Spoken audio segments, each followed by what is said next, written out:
that so they actually split this chapter up into two sections, leading down the chain of command and leading up the chain of command. And the one anecdote that kind of popped into my head and always sticks with me is the anecdote for leading up the chain of command. Leif Babin basically walks into Jocko's office, like all hot and bothered and frustrated with all of the questions that he is receiving from the upper chain of command, because what's happening is that before the task unit can go on missions, they need permission from the upper chain. The upper chain needs to be able to come in and say, yes, you're good to go. You can go out and you can do all that. You can do your thing. And they're constantly coming back to Leif with tons of questions, and Leif is getting tired of answering all of their questions and such. And And if I could just take 2 seconds and have fun with this, because it's kind of like never 2 seconds. I'll keep it super short, I promise. It's kind of like Leith at this point is like an old man set in his ways, right? He's been running missions for a while, and all of a sudden he's being feels like he's being babysat and bothered, and mom and dad are sitting on his head, bugging the hell out of him, like he's trying to go to the prom, but they won't let him sneak out. Well, and it's not just that. That is a very very good example of it, and that happens to a lot of us. It often happens to me. So, like one of the weird one of these things that frustrates my parents the most is that I am constantly switching jobs, and the reason why it frustrates my parents the most is because they are of the generation that they once you get a job, you sit down and you stick with that job for the next 30 years. Um, and both of them fortunately had job security and could do that. I i mean, I kind of have I've had job security at a lot of the jobs that I am at, but part of it to me is I just get tired of being in a job. And okay, so the long and short of it is, really, I get tired of working for other people, and so I always want to go and like change jobs to work for some people. The law. I'm reading this book right now called "The Practice" by Seth Godin. Here, this is it without its cover. Oh, he's amazing. But there was something he said recently, and it's very apt. Or recently, yeah. Um, You know, I am so jealous of your book collection, even when I can't see it.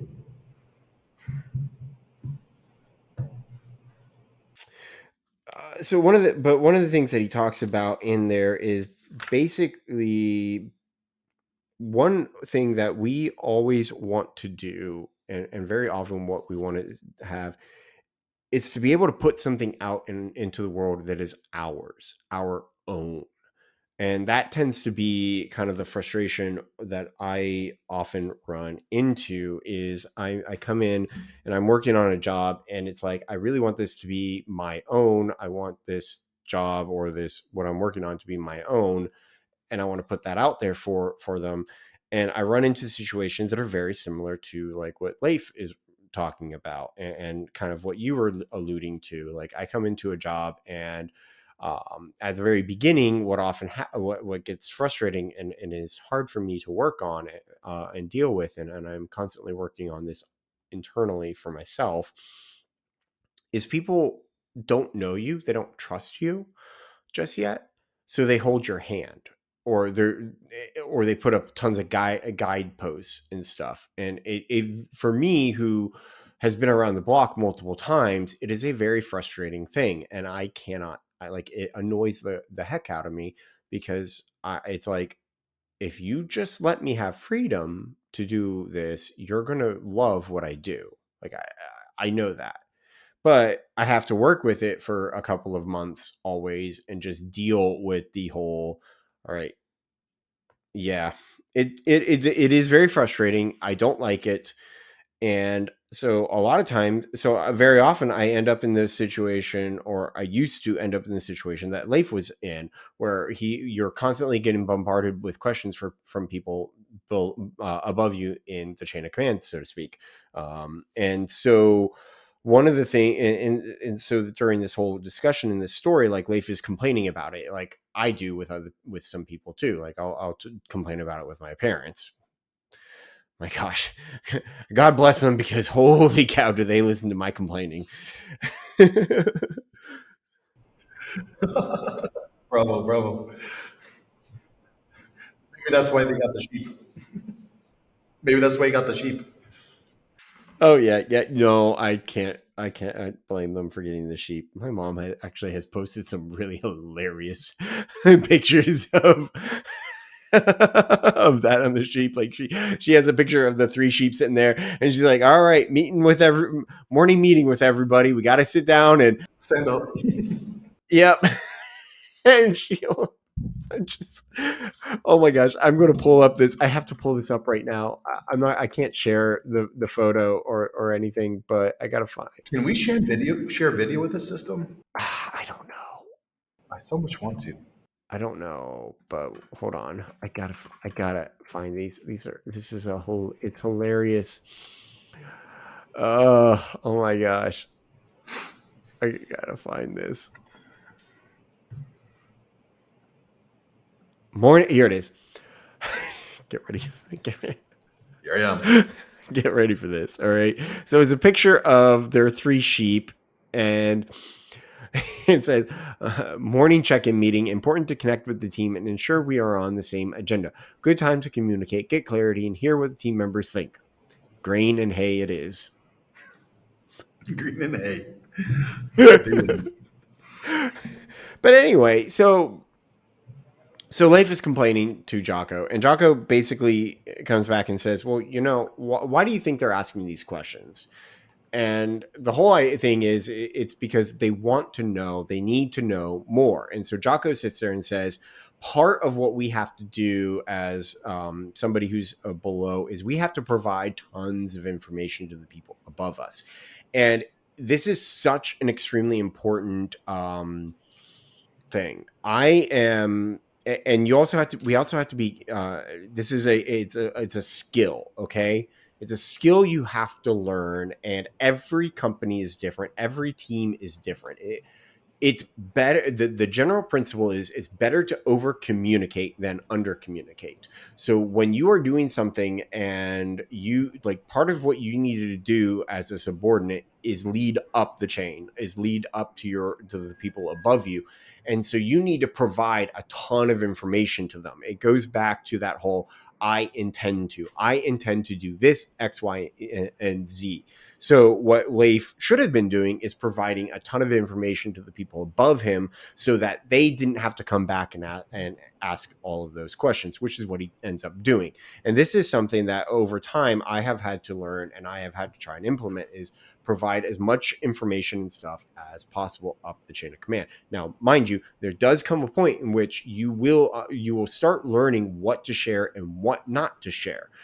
And what to talk about and what not to talk about, and that takes time and effort and experience. And every leader above you is different. Like, one of the things that I have learned is that there are some people where if you start talking to them about other things, you are like, if you start talking to them about, hey, I'm doing this and then I'm doing this, some of them they're not even going to care about this other thing that you're doing over here. They only want to hear about what's pertinent to them.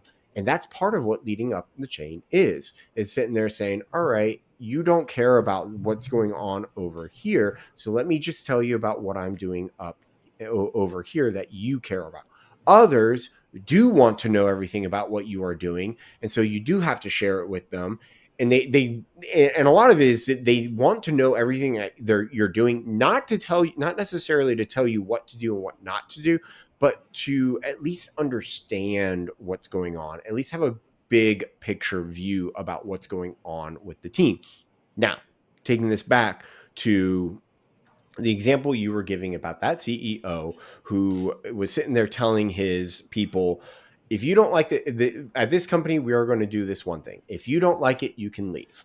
I have a lot of I have a lot of mixed feelings about a view like that. In one regard, I think that's good. I think it is good for you to be So here, the big, huge, massive trend these days is for people and companies to sit there and say, we are an inclusive company. That's bullshit. And I just cussed. Okay. That is complete and utter bullshit. Um, Laying it because on the thick. thing, Love it. because the thing is, companies have to be inherently exclusive. They have to exclude people no matter what. And mind you, yes, when people sit there and say, "Oh, we are an inclusive company," they are talking about immutable, like oftentimes immutable characteristics. Like we are inclusive of women, we are inclusive of people who of different skin colors, of different ethnicities, of different backgrounds, and things like that. I am okay with that. I'm okay with that. But I don't like the phrase, we are an inclusive company. Because the thing is, companies have to be exclusive. They have to exclude people. They have to exclude people who do not fit the job profile for which they are hiring. They have to exclude people who do not have the skill set that they need. They have to exclude people who just can't cut the job. Like you have to do that. Now, and you also have to exclude people who have not, as Phil put in, kind of put in our little chat here, who you have to also exclude people who have not bought in on the vision and the purpose of the company. Now, mind you, I think that's a 50-50 thing. I think that so one of the things that I have come to the conclusion with, I like Phil, I'm sorry, like I'm just going to be like No, throw it out steamroll there. I'm here. I'm leaving. I'm loving this. Yeah, so I have to steamroll this. All right, so here's the thing. I used to get very frustrated with people who would not go up and go and work beyond their job duties. I would get frustrated with people who would show up at work on time and then leave on time. I would get like I sat there and I was like, that is so frustrating. But and that's like not showing any. It's like, why are you doing that? You should be going up above and beyond your job. And the thing is, as I have learned over the years, that those are actually the best employees. And this is the I was crazy about to part. say, I admire people that show up on time and can leave on time. This is Yes. a skill that I love. I can never Yes. do. Yes. But you you Um, you go because I want to hear your reason. So here's the thing. As I have worked and gone throughout things through the years, what I have discovered is that the people who come early and stay late are the ones who get burnt out, the ones who get fed up with companies, the ones who get tired of things. They're the ones who end up leaving a company. Like they are very often, most often, the ones who leave, and they are the ones who leave the biggest hole in a company when they leave because they do so much. And I think that's great. I think that's wonderful. I think that's good for them. But the problem is that they do, like, there's those types of people end up at there's so much churn with those types of people at companies. Like they're those types of people come and go a lot. The ones who stay and the ones who stick around the most and the longest are the ones who come in on time and the ones who leave on time. They're the ones who come in and put an 8-hour day and then leave. Those are the ones who stay all around a lot. Now, you shouldn't necessarily I would say, like, you shouldn't necessarily be that type of a person 100% of the time, but that should be your main goal. I would say, as an employee, is your main goal should be, when I am here, like I come in and I am here, I am here, like I am present, fully present and dedicated to my job. But there comes a point in which there's a boundary. I set up a boundary. I leave my work, I leave my desk, I leave my office. You do not talk to me, you do not call me, you do not do anything with me unless it's an emergency. And then, if it's an emergency, I will work to help you. If it's not an emergency and I deem it not to be an emergency, because it's very much whether or not I deem it an emergency, not whether or not the boss deems it an emergency. It's, hey, we can take care of this in the morning. I will talk to you in the morning. Then you hang up the phone and you move on. Or, yeah, all right, let me get on that. Let me go do that. So that is a part of leading up the chain of command as well. Because what you have to do is, you as an employee, as a subordinate, is you have to work with your with your leadership. It's a negotiation type process of setting up boundaries between you. Like, it's very important to take time off.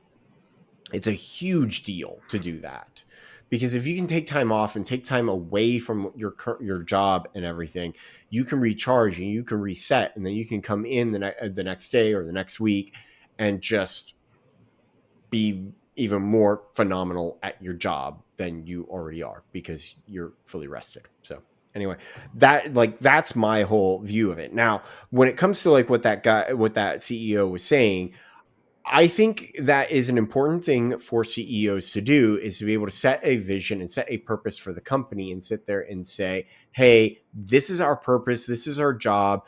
If you do not like this, you do not agree with it, please, here's, as harsh as this sounds, here's the door. But you also have to be very careful about when you are setting that vision and that purpose, that it's not something that is going to be absolutely insane. Like, if you're sitting there and you're demanding that your people work 80-hour weeks, that's insane. That's wrong. Someone needs to call you on that. And that's where someone like some subordinate comes in and is like, "Hey, no boundaries, dude.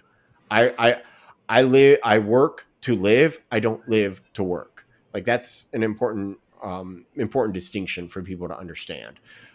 If your work is your life and everything, fine. I'm okay with that. You just have to understand. And this goes back to a discussion we were having previously about trying to understand and see, as we grow, how people have a different view and a different world of life. People are at different stages in their life. Like I said, I used to be one of those a long time ago, where I was constantly working 7 days a week, 60, 80-hour weeks, that type of thing, like just constantly doing that. And it was at the company I was at, it was actually kind of a status symbol within our department about how many hours you worked a week. And it really was. And I got so burnt out, so destroyed over that I left. And I went to a company that we had a very strict working schedule of, you have to be in at 8 o'clock in the morning, and everybody at 5:01 came. If When 5:01 came around, there was nobody in the building. I loved that schedule.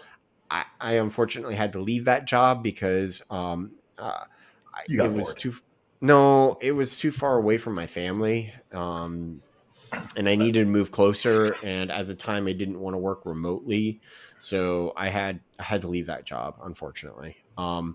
Good company, good people, a few nitpicks about things here and there and such, but whatever. You can always deal with that and work with that. But anyway,